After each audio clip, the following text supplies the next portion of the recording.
Hey guys, so we've had some crazy things. We've going through some crazy things in this market. Tonight we're going to discuss what happened this past week in terms of the election, how it could potentially affect how the housing market going forward.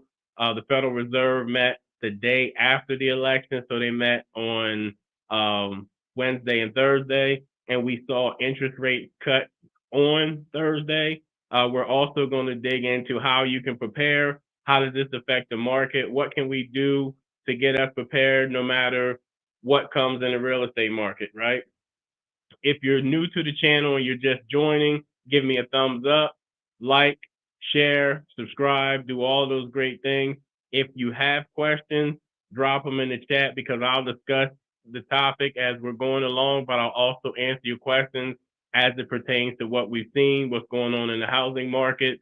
And if you know somebody who needs to hear about this, I would ask them to tune in. If you're watching the replay, or if you have questions, drop them in the chat as well, and let's get into it.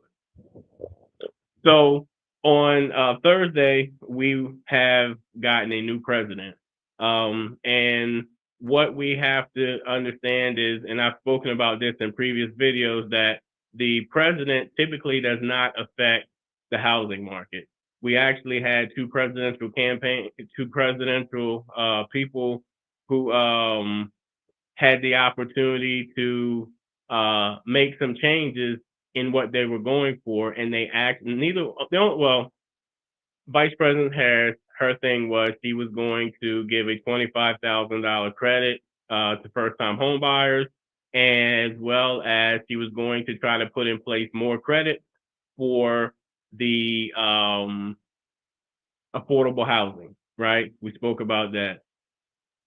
President Trump, his thing is to potentially deport illegal immigrants and workers. Now, this is not a political event. However, what I'm talking about is going to tie into what you should expect or could potentially prepare for, right? So Donald Trump ended up being the 47th president of the United States. And on Friday, on the day after he was elected, mortgage interest rates went up. Whether it was him, no one can say. However, we do know that the market changed the day after.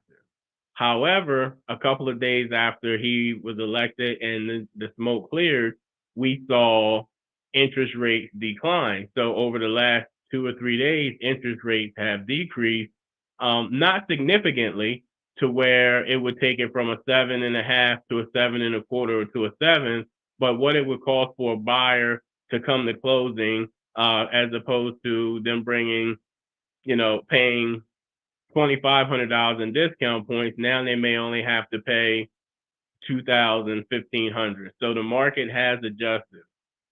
What does that mean? So when you get a new president, typically the interest rate as well as housing prices typically go up.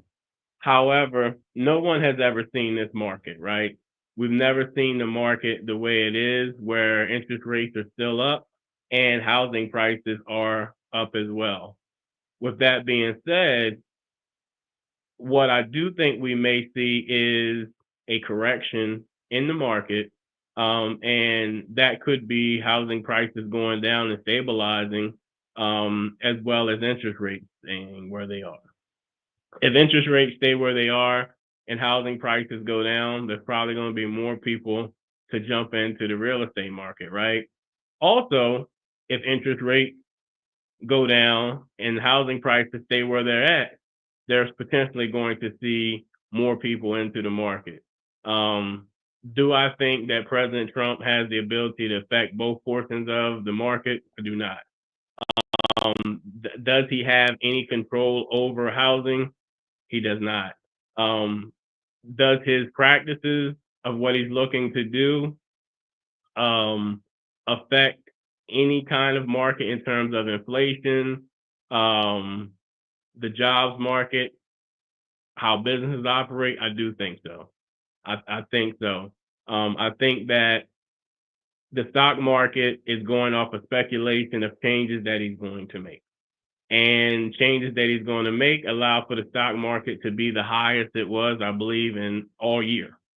With that being said, that doesn't equate to mortgage interest rates being affected. Actually, mortgage interest rates are built off of the 5 and the 10-year Treasury bond.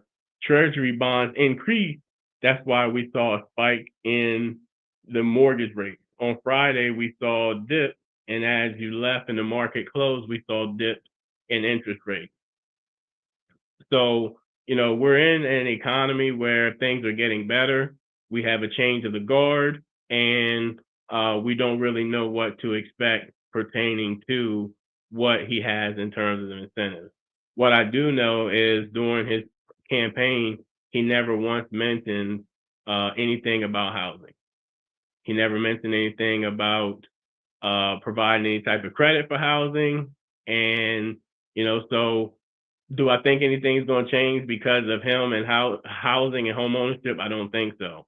That's why we're here, right? I wanted to get out, discuss it, talk about what you can do to prepare for 2025, what you can do to get ready for the year to come, and what can you do to finish off 2024 so that you go into 2025 strong, no matter what changes are made, barring you losing your job, right? So again, guys, if you have questions, drop them in the chat. Let me know what your questions are, how you feel about what changes you think could go about in 2025. And any questions you have about first-time home ownership, first-time home buying, definitely drop them in the chat. So we discussed President Trump, his election, and what he could do to affect the economy. Now we have the Federal Reserve Chairman, Jerome Powell. Jerome Powell's in charge of the Federal Reserve, who has seen over the course of time, there has been, a decrease in inflation, meaning our economy is somewhat getting better. With the economy getting better, that means they can reduce interest rates to help lower inflation even more. Now, like we said, when we discuss interest rates, we're not particularly talking about mortgage interest rates. We're talking about interest rates on automobiles, on personal debt, on credit cards, on student loans, those interest rates. I think we will see a residual effect on that because now that money is getting cheaper on the consumer side, people can go back who purchased cars in the last 2 years, they can go back and potentially refinance and get lower interest rates on their cars. Maybe credit card interest rates drop. They can go from one card to another with maybe the same debt, but a lower interest rate. Kids or people taking out student loan debt, they can lower their loans, they can lower their debt and lower their monthly payment, not lower their loans. Hopefully, they try not to get any student loan debt. We also, have seen a record in personal consumer debt. So some of that debt that people they're taking on, if they stayed in position, have the ability to go back and refinance some of that consumer debt that they've taken on and help them to begin to lower their monthly payment as to what they're paying out. However, that can equate to them qualifying for more for a home, right?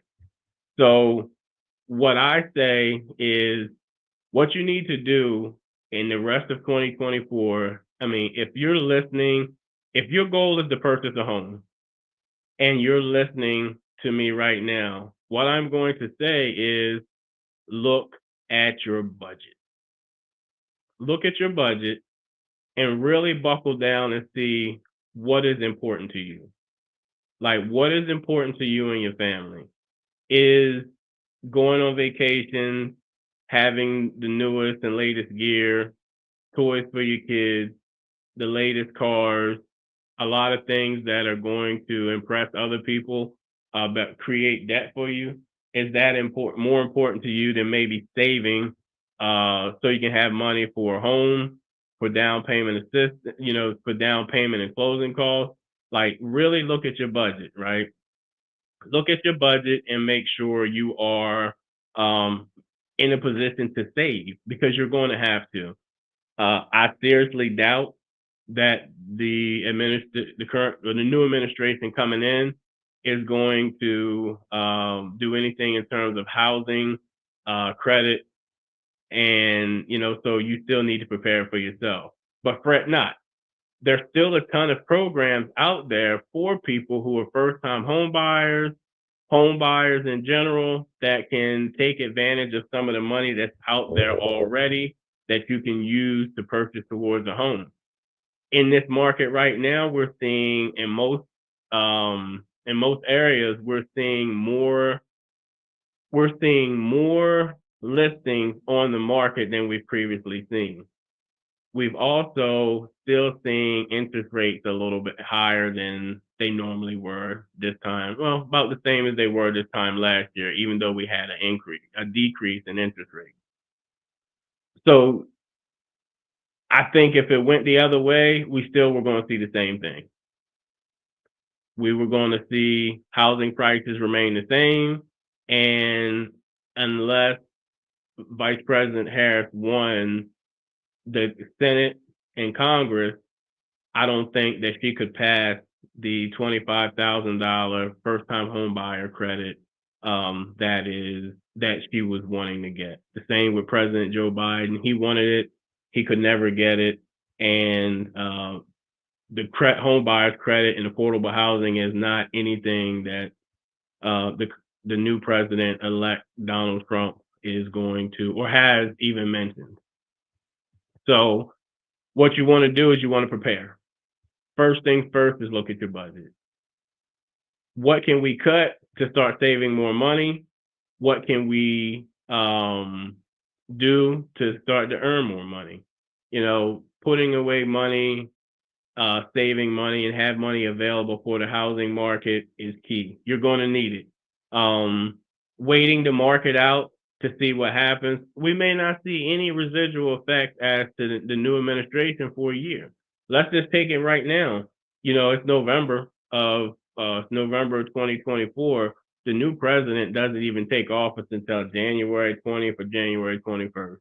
So we still have essentially 2 months, a little over 2 months before he can come in and even make any changes. With that being said, that gives you time to prepare. And there's a lot of things that could potentially happen in the market as we begin to switch president. Your next step, and I say even before you talk to a lender, get your budget. Second thing is talk to a lender. Sit down with a lender who is knowledgeable about the housing process and apply. You should apply to see where you stand currently. Even if you're not looking to buy until into the new year, still sit down and speak with the lender. I would say even before you speak to the lender, know what's on your credit. So when you go to the lender, you can have a good idea as to what's on your credit. Now, are you going to see the same score I see as a lender? No, but you have an idea of what's on your credit, and you can ask, hey, Kevin, I see that I have this. Is this going to stop me from purchasing a home? Like really dive into your finances and preparing for home ownership because it is huge. Now, home ownership is big. What people, I hear people say, oh, you don't need to own a home. Oh, it's better to rent. Home ownership is the first step to changing generational wealth. I know generational wealth is thrown out there, but it's the first step to wealth.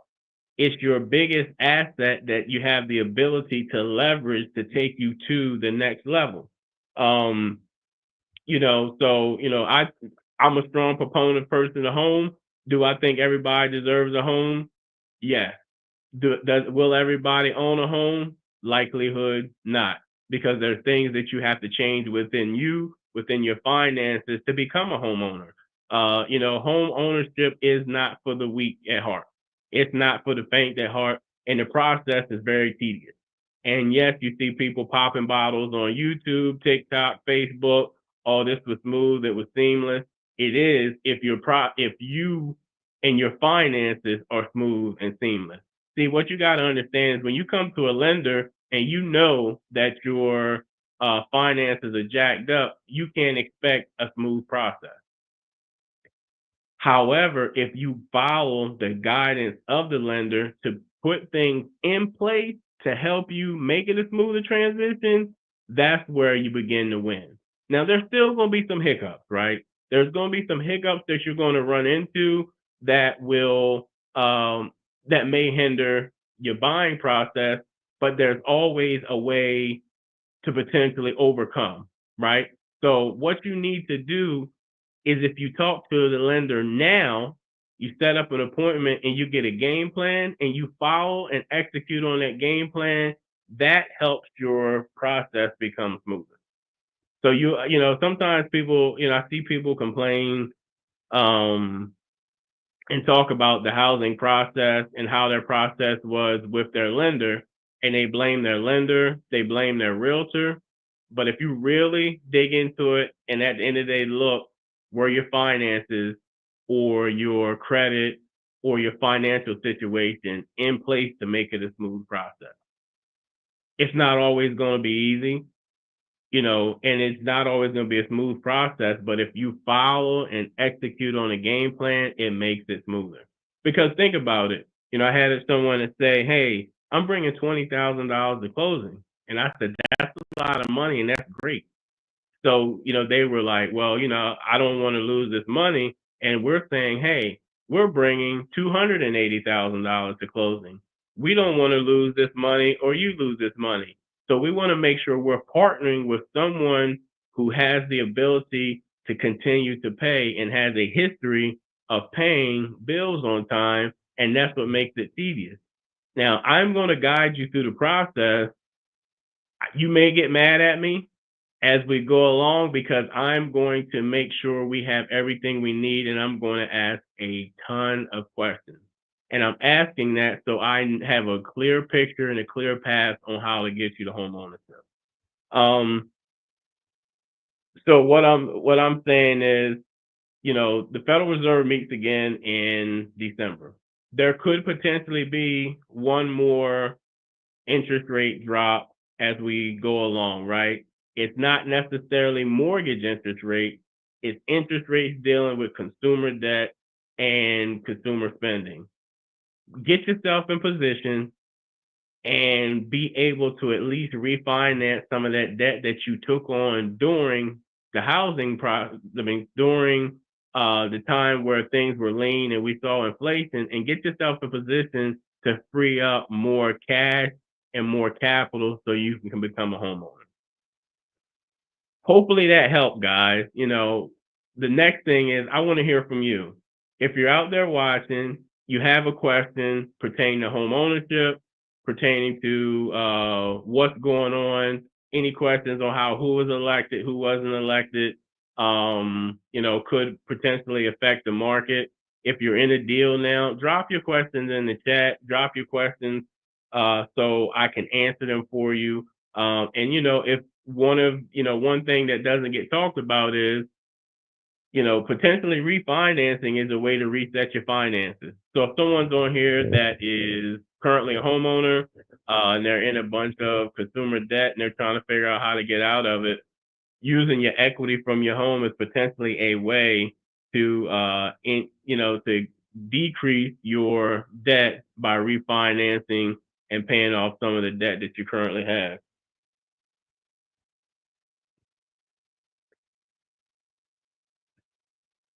I rarely get to catch you live. How you doing, Miss Latoya Joseph? Thanks for joining.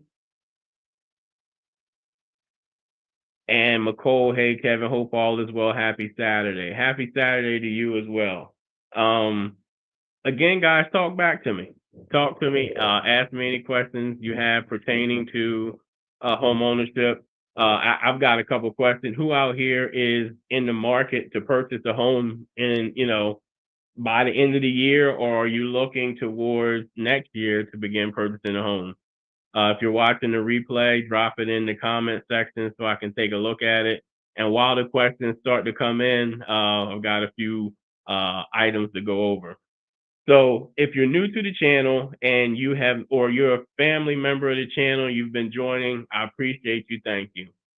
What I do want to tell you is we have an amazing Facebook group that I would love for everyone to join. So you can ask, you can jump in, you can get questions. We drop information in the group 5 times a week. We ask questions, we look for engagement, we engage, and we are definitely a growing group. We also have an amazing newsletter. Our newsletter goes out a couple times a week, and it lets us know whether you are let us know. I'm sorry. The newsletter lets you know when we go live. If you missed a video, we give you updates to the market and different information that could help you along the path in the market. Would I love for you to be able to join every live and to engage with me all the time? Yes, that would be great. However, there's times that you aren't going to be able to, but if you know me by now, I think I provide valuable information in the home ownership process. And I think that, joining the newsletter will give you that advantage. We don't spam you. We don't send out a ton of unwarranted information. We don't sell you information. We're just looking to build a community. And Chanel Monique, what's going on? Chanel says, working towards next year, hopefully applying in the first quarter. That's awesome. And congratulations on paying down some of that debt. I saw you post in the Facebook group that you paid down some of your credit card debt. So kudos to you. You guys are working hard. And I look forward to working with you shortly, you and your husband. How you doing, Miss Eunice? All is well here. All is well. We survived. We're alive. Now let's thrive. Miss One, looks like it'll be next year for me to buy a house. Right now, prices are outrageously high. What part of the country are you in? And when you say prices are high, give me a price point of where they're high, what they are. Like, I know a lot of parts of the country, so I can figure out if it's high. And I get it. Everything's high. I don't want to say that, oh, it's not high. But I just want to kind of get a figure of where you are and how much it costs for housing in your area. Another thing, guys, hey, listen, if you have not purchased this, this is my homeownership journal. My homeownership journal is a 90-page journal to journal your process, journal your journey to home ownership, right? In this book, there are budget sheets, there are notes, there are sections in the book that allow for you to take notes of houses that you've seen once you get in that process. This works with you from the beginning of the process to even when you become a homeowner. I've talked to numerous people who have purchased the book. Some have jumped on the live and say how valuable it is, how much it has helped them through the process, and they were glad they purchased it. The link to purchase this will be below for my website. It is currently $19.88. And I would love for everyone who can afford to get it and support your boy. It's something that I put together myself, and I think it will help you, until you own your home and even while you own your home. Something that you can use it for after you own your home is where you can put in important dates, meaning like if homeowners associations do a certain date, or you can put the number in here for your homeowners association. You can put information in here as to when you maybe replace the roof, maybe replace the hot water heater, maybe got the flooring put down. So when you go to sell your home, you know that you are when this information was, because you have to put on something called a disclosure, seller's disclosure. $19.98 on my website. The website will be below. North Carolina, I'm seeing 300 plus, and that's a pre-owned house. Okay, yeah. So I know, like whew, in like the Charlotte area, housing prices are up there, especially for new construction and existing homes. The Raleigh, Durham, Cary area, the Research Triangle houses are pretty expensive. Um, but I always say it's relative. So I've had clients move from California where you can get a postage stamp, as they call it, for $1 million, and you can go get a bigger house and larger lot, let's say in Texas, which it seems high to some people, for a fraction of the cost, maybe $500,000-600,000, and they still can work remotely and earn that California salary. There's people from New York who are moving from New York to Georgia to Delaware because they can use more money in that area from that area and buy more house in not as expensive area. So I definitely understand.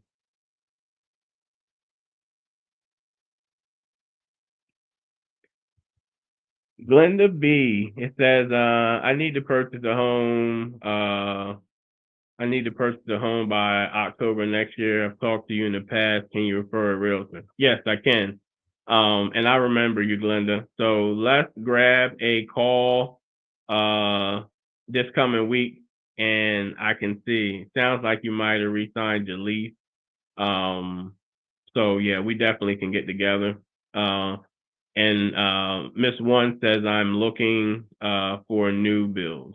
Gotcha. So actually, one of the things that this election has brought to us is it's given us a um, it's given us a sense of fear. So, we've had some fear, we've had, things occur. And what I'm going to say is just be encouraged, right? Because the BlackRock, the Goldman Sachs, the Invitation Homes, the companies like that, those Wall Street companies, as they call them, they are gearing up to continue purchasing homes. So with them continuing to purchase homes, you guys have the ability to stop some of that by becoming homeowners, right? There are still some sellers who are willing to sell to a consumer versus getting money from an investment company. And people say, well, are we going to be a renter's market? If they continue to buy at the rate that they were at one time, it potentially could be, unless there is a fix for the housing shortage. So, we currently have a housing shortage nationwide. We currently have the housing shortage, we have higher interest rates, and then we have, higher home prices. So, we have a robust cluster in terms of home ownership. So, yes, it's high, but Miss One, I would say think about when you first decided you wanted to buy and what prices were then versus what they are now. I always say the best time to buy was yesterday. The next best time to buy is today.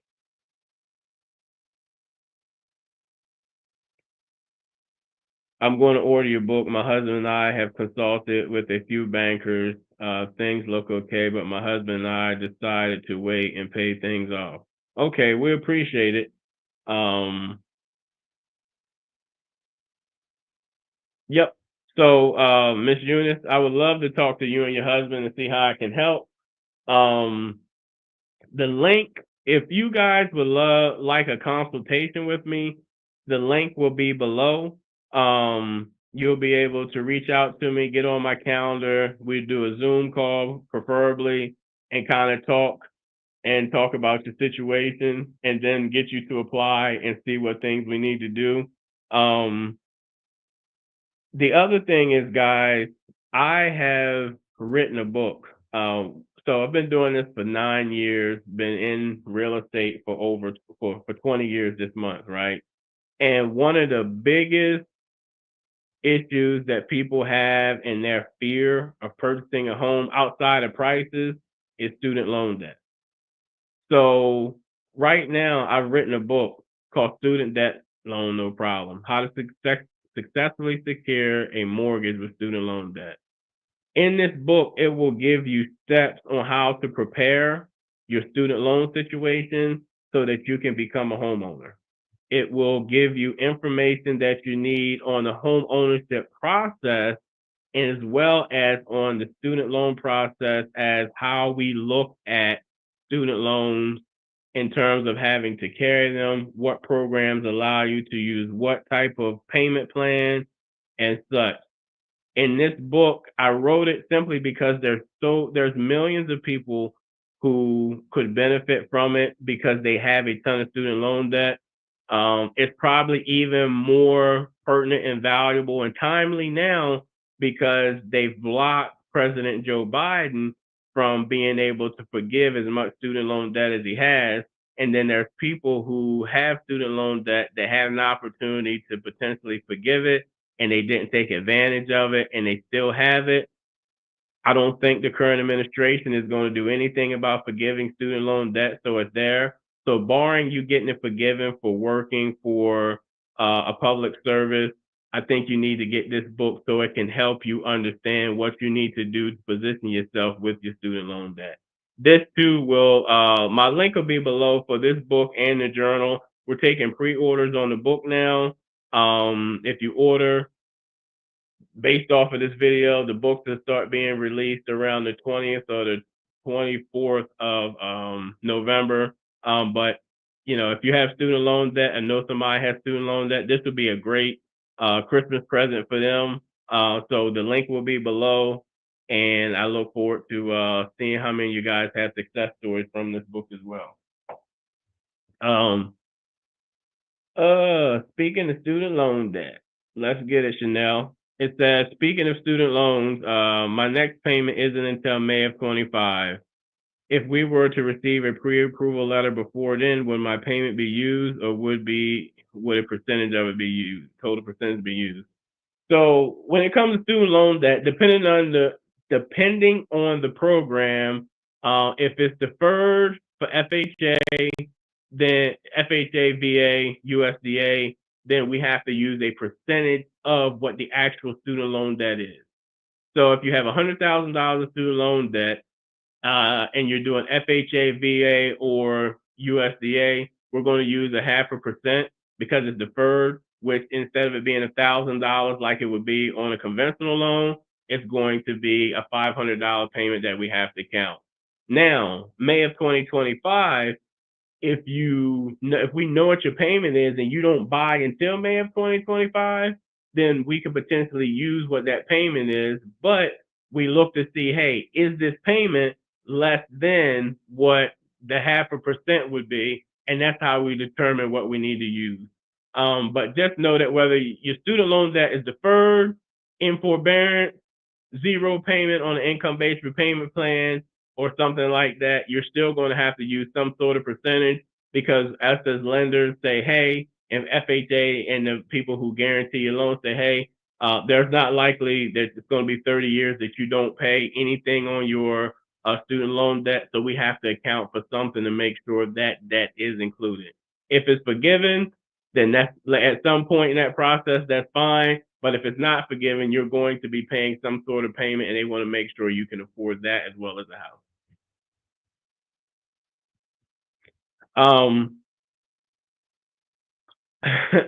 Why do they continue to say there's a housing shortage, but I continue to see several residential sites being built per month in Arizona? No shortage here, just astronomical prices. That's probably one of the best questions I have seen on here, because there is a housing shortage. Like, when we say it's a house, to you it seems like a robust, because you see new development. Builders can't build houses fast enough for that gap. There is a housing shortage of $4.3 million house. 4.3 million houses. That means for the number of people that we have in the United States that are looking for housing, whether it's buying homes or rentals, there are 4.3 million homes they're short. And builders can't build houses fast enough because they can't find land fast enough and they don't have enough workers that's fast enough. And it may not be much of a shortage in your particular area, but the number is nationwide. So when we talk about real estate, yes, real estate in terms of what you're talking about is local to your area, but nationwide, there's a housing shortage. And there's an affordable housing shortage even so. So, this may seem funny, but somebody says if you live with somebody else, you're homeless. And that's true. If you're living with somebody else and you don't have a home of your own, technically you're homeless. You don't own a home. You don't rent a home. You may stay with your parents. You're considered homeless. But then you also have something called working homeless. So me as a landlord, I've taken in probably 4 working homeless people who were actually living in their cars and didn't have anywhere to stay because of their situation. So me buying a house, fixing it up, and providing shelter for them, then create a place and create the home. Because think about it, while there's a 4.3 million housing shortage, there's 15 million vacant and abandoned houses in the United States. To me, as a consumer and as a real estate professional, that's where the housing shortage is. That's where the housing shortage is. So it is a housing shortage, and because those houses are being built, that's just a small fraction of the number of houses that we actually need. I mean, I've got 2 developments on the side of me currently being built simultaneously at the same time. And and there's one less than a mile away that sold within 6 months. So that people are looking to move, people are looking to build, and there still is a shortage. Hopefully that made sense, but there is a housing shortage. May not be in your area, but in tons of places across the United States, there is a housing shortage. You can go to Denver, Colorado, walk outside and see a bunch of homeless people, and you see working homeless people. Around the corner from me, there's people who are at Walmart. They're clean, they have a car, they're working, they don't have anywhere to stay. So the housing shortage is a housing shortage as well as a housing affordability shortage. Hopefully that made sense, but that was a great question.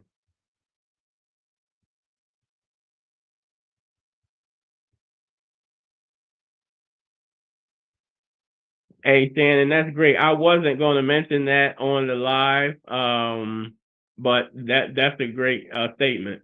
So one of the things that the new administration is looking to do is to deport undocumented workers.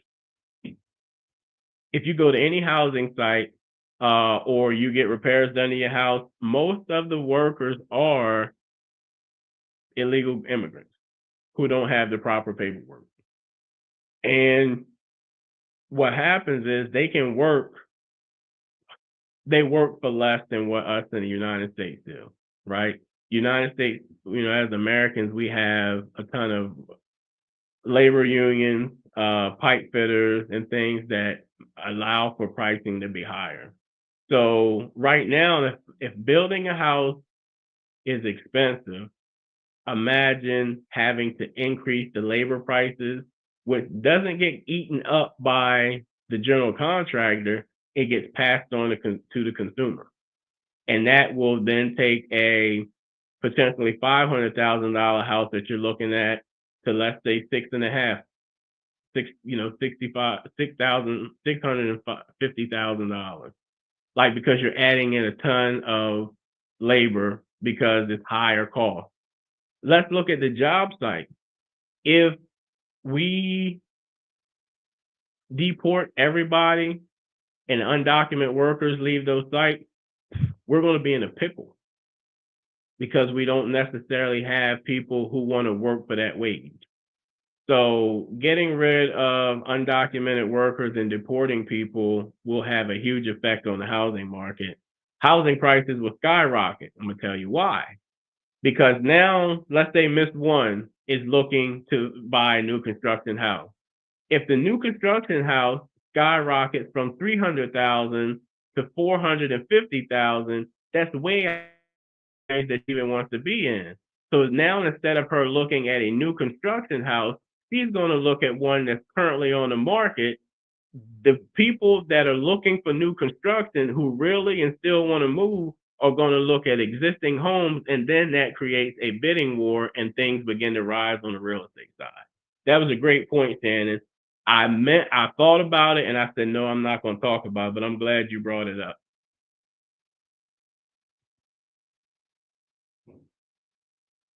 So guys, real quick, you see this person right here, Being Broke Sucks with Shannon Payton. Shannon Payton is a friend of mine. Shannon has helped countless clients of mine to be able to become a homeowner. When you, at the beginning of this live, I said, and she didn't know I was going to do this. At the beginning of this live, I said one of the first things you need to do is look at your budget. Shannon is a penny pincher and will squeeze a dollar out of a dime. You need someone like that in your life. I would go to her page, or Shannon, if you can post your information. Some of these people may want to get on a budget because I talked to them about getting a budget so they can begin to save more money to position them as a homeowner. So if you definitely want to get with Shannon, she has valuable information on budgeting. She does some stuff with credit repair, and she's an amazing resource. So definitely reach out to her, check her channel out. She definitely won't hurt you. You know, she'll definitely help you. And I won't refer anybody I don't think will take care of my people, because you guys are my people. But back to your question, Shannon, it says, and are usually more skills, if I'm honest. If I've ever had a job done with a subcontractor, not Hispanic worker, they did it with Florida and they didn't work out as well. So, you know, that affects our economy as well. Hey guys, let me reset the room right quick.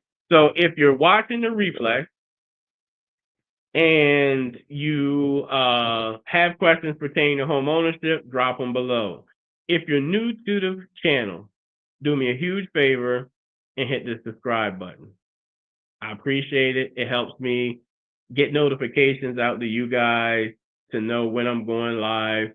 The rest of the year, my goal is to hit it hard with valuable information, so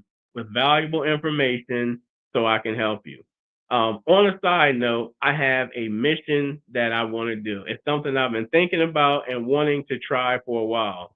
So on New Year's Day, I'm probably going to start at 8 o'clock in the morning, and I'm going to do a marathon live. When I say a marathon live, I'm going to try to stay on here as long as I can to touch as many people as I can at the beginning of the year, to answer as many questions as I can for people. So listen, I'm telling you, you're going to see me sucking on water, eating. I'm here. I plan on having guests. Shannon's going to be one of my guests to talk about budgeting. She didn't know that till now, but Shannon, you're going to be one of my guests on here on January 1st to talk about budgeting. We're going to have real estate professionals from different parts of the country. We're going to have attorneys. We're going to have accountants. We're going to have people besides myself to pour into you guys. Do I expect you to stay here all day? No way, but I want to touch as many people as I can in this live. I've never done it before, but it's something that I keep saying, hey, I want to do, and I plan on doing a marathon, going as long as I can on New Year's Day. So I hope you guys get a chance to tap in with your boy. Hey guys, you're out there. I see we got a pretty nice crowd. Drop your questions below. There's got to be some. If you're watching, there has to be something that you want to ask me. So definitely ask me the questions. Again, if you're new to the channel, or if you're a family member of the channel, you've not had an opportunity to join the Facebook group. It's an amazing group. I'd love to see it grow. And if you're not a part of the newsletter, do me a huge favor and subscribe to the newsletter. Do me a favor, guys. If you're out here, let me know how many of you watching receive my newsletter. So two things. If you subscribe to the newsletter and you receive it, let me know. If you subscribe to the newsletter and you don't receive it, let me know so we know how to get it to you. Sometimes it gets blocked in people's spam. I want to make sure that you're getting the information that we need.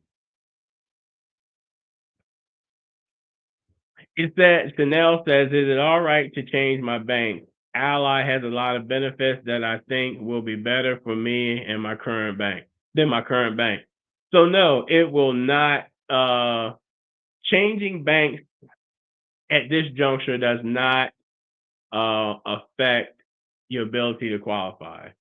So what you want to do is go ahead and make that change now, because like you said, you'd like to subscribe, you like to apply at the beginning of the year, the first quarter of the year.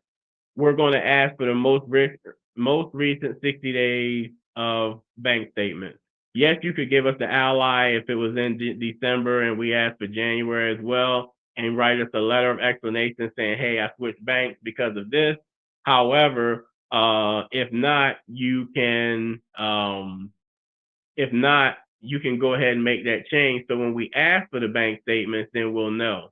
In the process, just remind me, hey, Kevin, you see two different bank statements, two different banks because I switched banks, and then I'll make a notation. So no, it's not going to be a problem at all that you switched banks before you got it. Now, if you're in the middle of the process and you're pre-approved and we're currently, going through the contract for a house, that may be a problem, but switching before, even while you're pre-approved, does not hurt.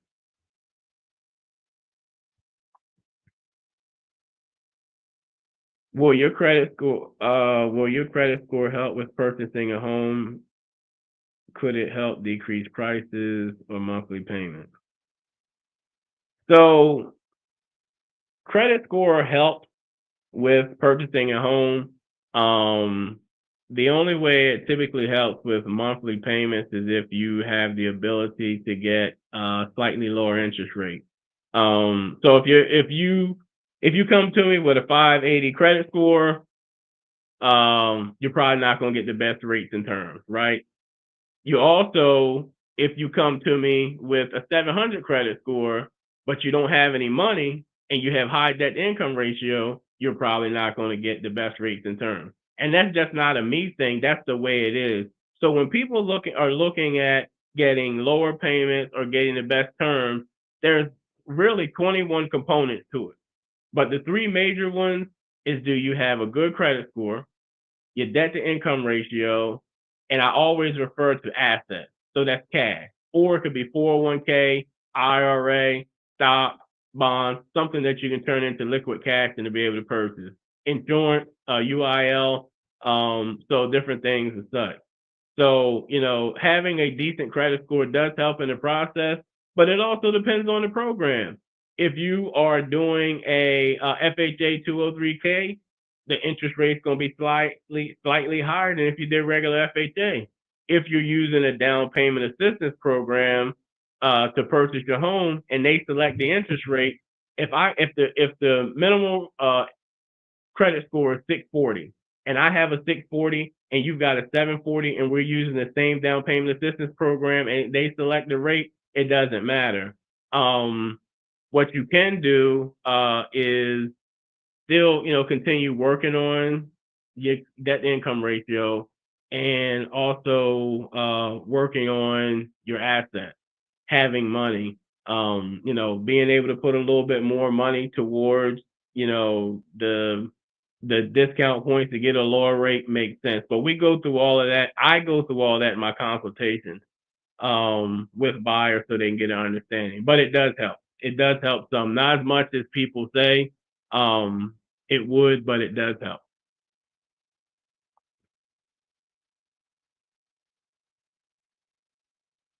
What's going on, softer side? Is it normal for a title company to request a house go through probate court if you're trying to close? So I think I know. So if you're looking to buy a house that someone inherited and it hasn't gone through probate, yes, it has to go through probate before you can buy. And the reason why, and we're going to have a probate realtor on here as well. on the first. So the reason why it has to go through probate is because they have to make sure there's no other heirs or no one else who has ownership or an equitable interest in that property. You don't want to buy a house and somebody come around and say, hey, what are you doing in my house? I've been overseas for 10 years in the military and now you're in my house. What happened? Them unbeknown to them that, hey, their mom passed, they didn't make it home, but they were supposed to be notified that they own the home. Then you have a different problem there. So yeah, it is common, if a house, if the owner of the house is deceased and it hasn't gone through probate, you can't get clear title. Hopefully that answers your questions off the side. Hopefully that answered. Thank you, Shannon. I appreciate it. Appreciate the love. Appreciate the love. What's going on, Patrick? Man, it's been a minute since I seen you, man. We need to talk. See how I can help you get a house out there in Milwaukee. Thank you, Chantel. I mean, not Chantel. Chanel. Looking forward to working with you and your husband. Say, Brother Patrick, I make $70,000 a year, have a credit score of 649. Would I be qualified for FHA loan? Based off the credit score, yes. I think you could qualify. Now, caveat, if you make $70,000 a year and that's about $6,500 a month or more, but you also spend $5,000 a month in debt, then you probably don't qualify. However, if you score, yes, it gets you there. Depending on what your debts are, we could help you lower your debt, or that's going to determine what you can qualify for. So I had someone ask me, hey, how do they determine debt to income ratio? We look at what you bring in on a monthly basis and what goes out on a monthly basis. So you could have two credit cards with $2,000 balances. One credit card payment is $75. The other credit card payment is $50. We're not looking at the fact that you have two credit cards with $2,000 balance. We're looking at the fact that, okay, they've got a $75 a month payment and a $60 a month payment. So everything we look at is on a monthly basis and not necessarily what your total debt is over, we look at it monthly and not the total picture of what your debt is. But Pat, I think you could qualify, man. We just need to see what those debts are or what you may need to pay down to qualify. Again, guys, if you're watching the replay and you have a question, definitely drop down to join. Definitely want to reset the room. So what we're talking about is the election is over. We have a new president coming into office. And what can we do to prepare for 2025? What are some things that his administration and he wants to do to affect that, how they will affect the housing market and us? I want to be realistic. Do I think that our economy is going to see some ups? I do. I do see that. Will our housing market be affected because of things he does? If it is, it's simply because of the deportation. And that is going to be huge. But outside of that, guys, I am a firm believer of no matter who is the president or who was the president, we control our own destiny. With God, whoever your God is, that's who has the final say so, and you control your own destiny. But you do have an opportunity to prepare now and see what you can do, and then all hope's not lost. I would try to buy a house not as fast as I can, but as soon as I can. And then, you buy the house if you qualify, and if you don't, you see what you can do to get in position to qualify for a home. Do you think they will be able to slash interest rates to the 2-3%? I I don't think that's on their agenda. I don't think it's on their agenda. Our economy has to do super well, or we may have to see a global pandemic to see those rates again. So when we purchased our house back in when we came to Georgia, we purchased a house in 2016. Our interest rate was probably around 3.5, 3.25. And that was because we saw a residual effect of programs put in place because of the downside of the downturn of the real estate market. 15 to 16, we started to see the beginning of improvement, and rates were in the 2s and 3s. After that time frame, we continued to see interest rates increase. And I remember I was in the mortgage industry then, and I saw 6% interest rates, and I was like, oh man, like they're not wanting to buy at 6% because they're what is considered high. Well, let's look at the time frame of 2016, 2017 to be exact, and housing prices were probably $150,000 less.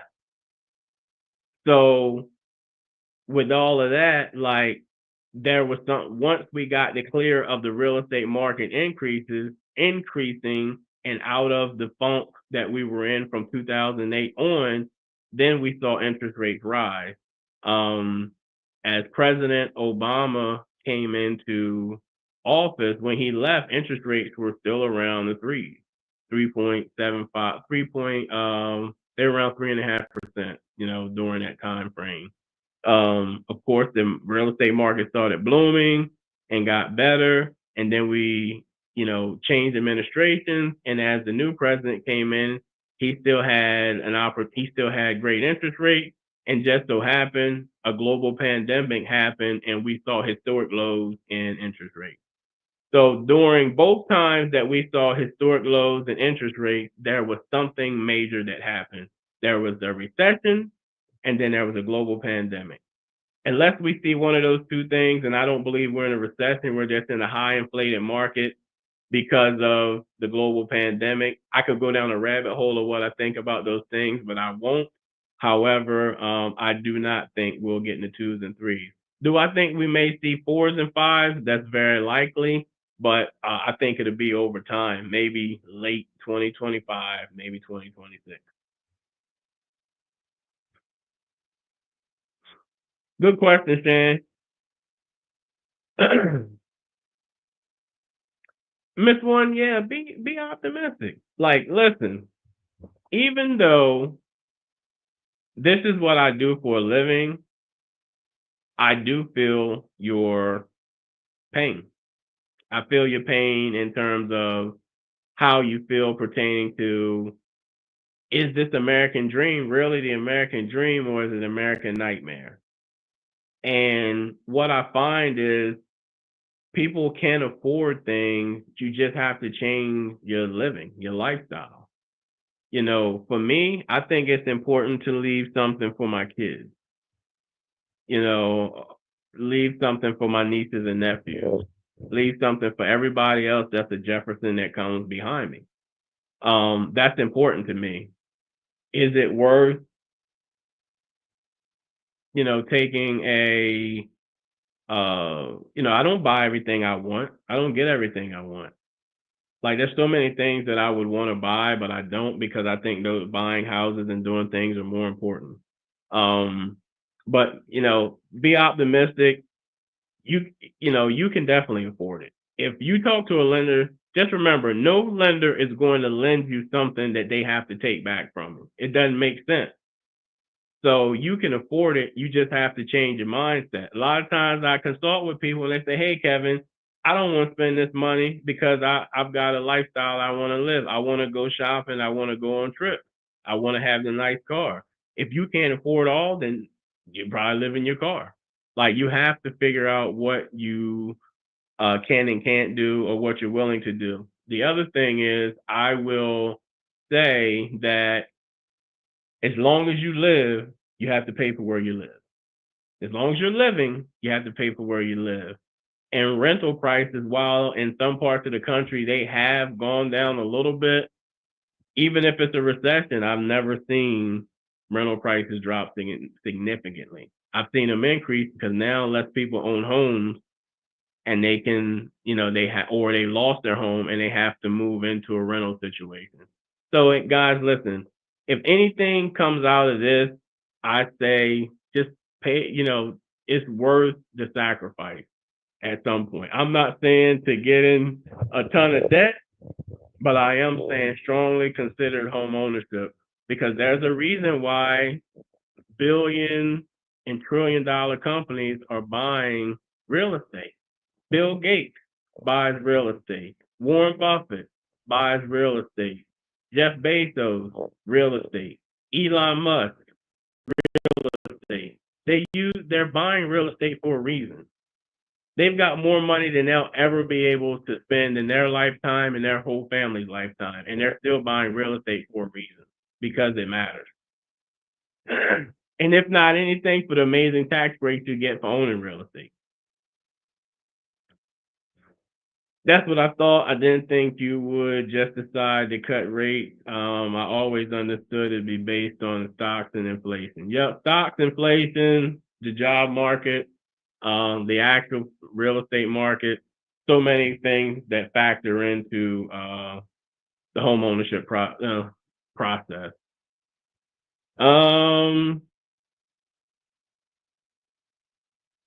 We'll do this coming Thursday if that works for your schedule. Yeah. So whenever this is done, my link should be below. At some point, my admin person isn't here, so if my links would be below, and you should be able to schedule an appointment with me, and we can discuss how I can help you. Don't get your newsletter. Thought of subscribe, maybe not. I know this is based on location, but how are multi-level condos being allowed without accommodations for some wheelchairs and wheelchair-bound people? I have no clue. Like, are they building them and they don't have? I'm assuming they have an elevator, but they don't have like handicap accessible walkways and things like that. Is that what you mean? And if so, I'm not sure, because that could potentially be, I would think it would be a housing violation or discrimination. I mean, let's say you're not handicapped. Let's say you're not handicapping in a wheelchair, and for some reason you live in that condominium, building, and you break both your legs or you can't walk. How do you get to your house? Like, there has to be some sort of accommodation. If there's more than 2 steps, then you got to walk. You have to walk it. Even 2 steps is hard. They would have to put down a ramp for you to go up. So I'm not sure. I would maybe talk to, my city officials and find out how they're building it, and this not being discrimination or trying to keep out people that are, in wheelchairs or have walkers or have issues getting up that. Shoot, I know sometimes when I'm at places like that, I'll take the ramp because it's just easier than steps sometimes. Sometimes steps are that thick and that wide, and my foot, my shoe get bent walking up. So that's a good question.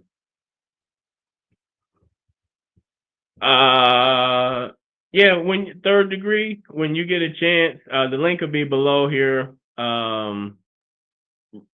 About the newsletter, or I'm gonna drop my email for you to say, hey, I need the newsletter if it's not here. So I'm gonna give you an email. This will be my email for my admin to get you on the list.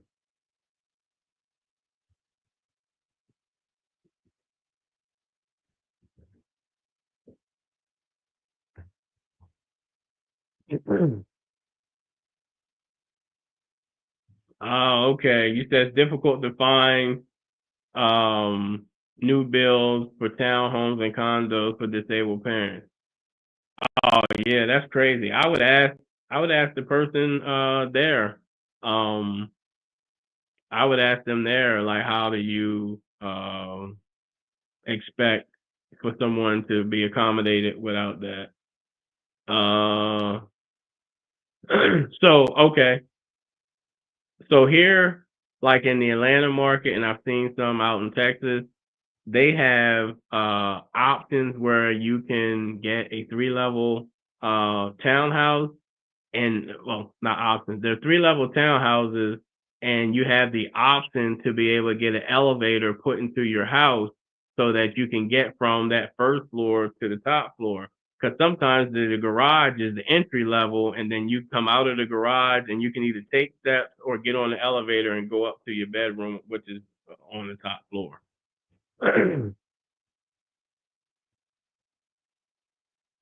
Cool, guys. So listen, uh, thank you for joining. I do want to shameless plug the Homeownership Journal is available currently. The student loan book, we're taking pre-orders. It will be released this month. The link will be below, and I would appreciate it if you could order it. Be a great Christmas present. Somebody looking to purchase a home or have student loan debt. Um, definitely love you guys for checking me out. If you have any additional questions, I got time for like one or two more questions and then I have to go. If not, all my contact information will be below. Links will be below. Calendly link will be below. I would love to see how I can help you guys. Again, we talked about, if you're watching replay or you're just joining, we talked about how the election is going to affect the housing market or your economy in 2025. We talked about the Federal Reserve meeting the following day after the election, and them dropping interest rates on Thursday. What does that affect? That it doesn't affect the normal housing market. However, it does affect consumer debt, which can help you refinance and get more money that you can use towards housing debt or to save more money. So again, thank you guys. I appreciate you. Send this out to 3 people too. Send this out to 3 people if you can. I'm Kevin Jefferson, the People's Lender. Have a great night.